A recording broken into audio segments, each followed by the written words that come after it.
కౌంటర్గా వారు కూడా లిస్టులు జరుగుతూ ఉన్నారు. కాకపోతే ఆ లిస్టులు స్కీముల లిస్టులు కాదు. ఆ లిస్టులు నా మీద తిట్లు,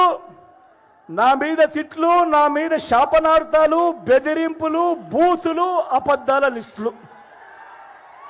ఇవి గడగడ చదివేస్తా ఉన్నారు ప్రతిరోజు కూడా. నేను అడుగుతా ఉన్నా, అయ్యా మీ సంస్కారానికి ఓ నమస్కారం అని చెప్పి ఈరోజు వాళ్ళందరితో కూడా చెప్తా ఉన్నా.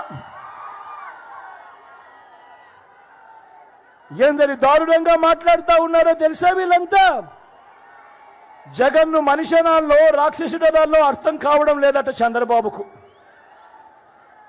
జగన్ను ఎందుకు చంపకూడదు అని అడుగుతాడు ఈ పెద్ద మనిషి చంద్రబాబు.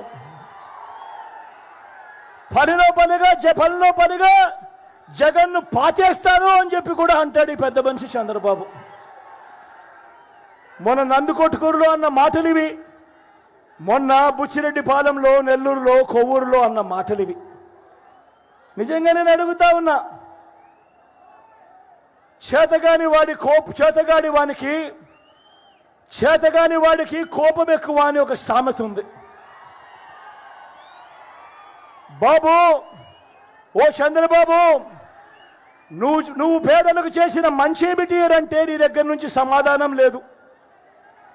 పాత మేనిఫెస్టోను నువ్వు అమలు చేసావా అంటే నీ దగ్గర నుంచి సమాధానం రాదు.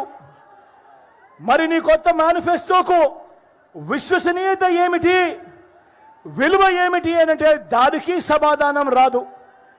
ప్రజలకు జవాబు చెప్పకుండా జగన్ను తిట్టి పెడితే అయ్యా చంద్రబాబు, ఏమి ప్రయోజనమయ్యా చంద్రబాబు అని సందర్భంగా వీళ్ళందరికీ కూడా చెప్తా ఉన్నా.